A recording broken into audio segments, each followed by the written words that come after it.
محترم حاضرین محفل، ہمارے اس پروگرام کے اگلے مصاحب ہیں عزیزم سفیان بن شاہد سلمہ متعلم درجہ حق۔ ان کا موضوع ہے جہیز معاشرے کا ایک ناسور۔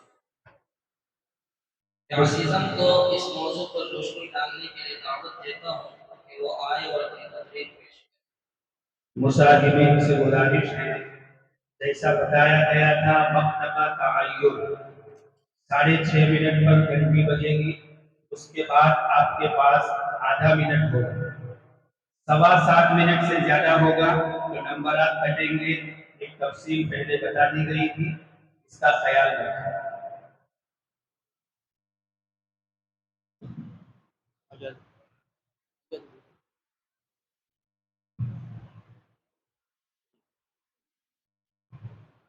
الحمد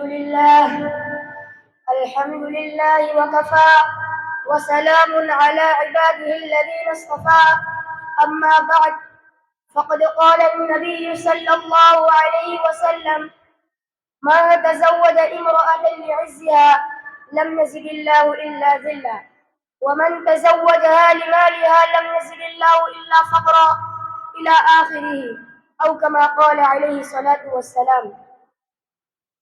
بیٹے کا جنم ہو تو یہ کہتے ہیں فخر سے، بیٹے کا جنم ہو تو یہ کہتے ہیں فخر سے، 1 لاکھ کا ٹکٹ ہے یہ بچہ جہیز کا۔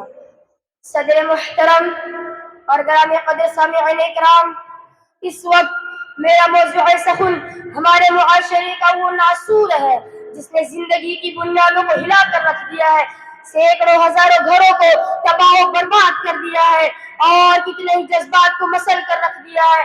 یہ وہ بیماری ہے جسے آپ جہیز کے نام سے یاد کرتے ہیں۔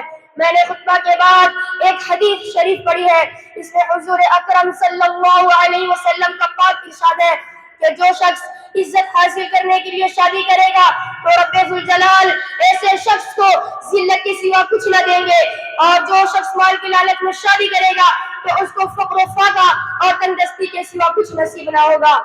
اسلام کے پاس والوں، آج ہندوستان کے اندر اور خاص طور سے ہمارے معاشرے میں جہیز ایک ایسا ناسور بن گیا ہے جو ایک انتہا سے بھی زیادہ خطرناک اور مہلک ثابت ہوتا جا رہا ہے۔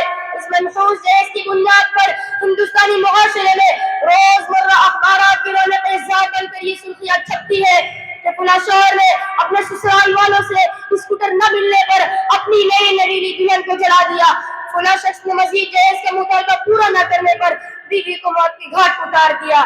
عجب ماجرا ہے حضرات، دیکھیے داماد مانتے ہیں اب خیرات دیکھیے۔ پیارے دوستو، اخبارات کی یہ سرخیاں ابھی غیر قوموں کے بارے میں نظر آتی تھی، مگر افسوس کہ رفتہ رفتہ ہمارے اسلامی معاشرے کے اندر بھی یہ وبا پھیل چکی ہے۔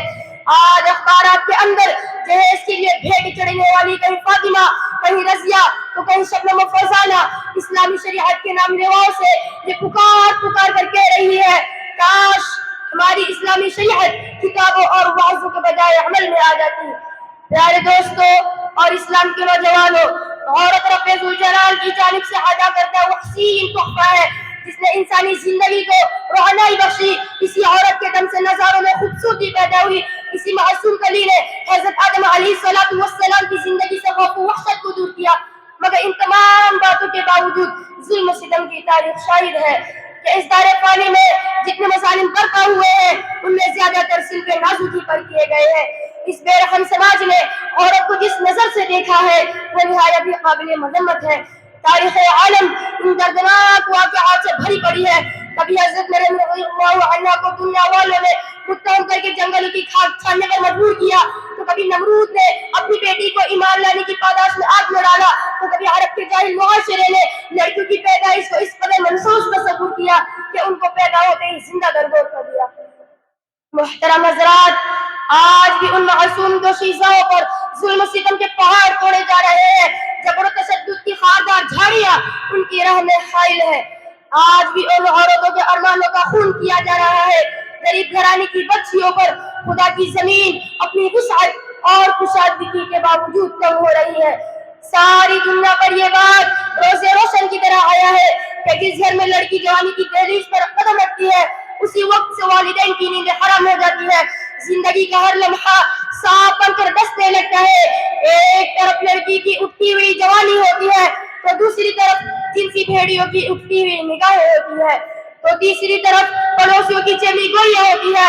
والدین اس گلاب کے پھول کو سجانے کے لیے جب کسی گلدان کی تلاش کرتے ہیں تو جہیز کے مطالبات ان کے ارادوں کو ہی اسمار کر دیتے ہیں.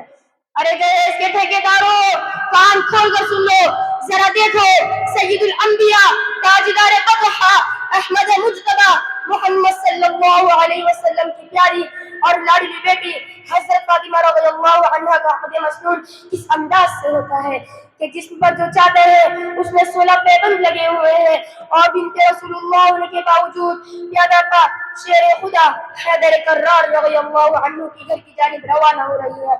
آج ہم یہ کہتے ہیں کہ ہمارا بیٹا ڈاکٹر ہے، ہمارا بیٹا انجینئر ہے، ہمارا بیٹا پائلٹ ہے، ہمارا بیٹا گریجویٹ ہے، ہمارا بیٹا ٹیلی فون آپریٹر ہے، ہمارا بیٹا سعودی عرب میں رہتا ہے، اس لیے جہیز میں جہاز چاہیے.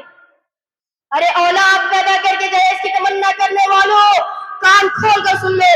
اگر تمہارا بیٹا ڈاکٹر ہے تو حضرت علی امیر المؤمنین تھے، اگر تمہارا بیٹا انجینئر ہے تو حضرت علی مجاہد تھے، اگر تمہارا بیٹا پائلٹ ہے تو حضرت علی خلیفہ رسول تھے، اگر تمہارا بیٹا گریجویٹ ہے تو حضرت علی اسد اللہ جبار تھے، اگر تمہارا بیٹا ٹیلی فون آپریٹر ہے تو حضرت علی فاتح خیبر تھے، اگر تمہارا بیٹا پیکر سیاست ہے تو حضرت علی پیکر ولایت تھے. حضرات آئیے ہم سب مل کر اس بات کا عہد کریں کہ اس جہیز جیسی ملعون رسم کو دنیا سے مٹا کر ہی دم لیں گے. یہ سنگ کی راہ جو حائل ہے رستے سے ہٹا کر دم لیں گے.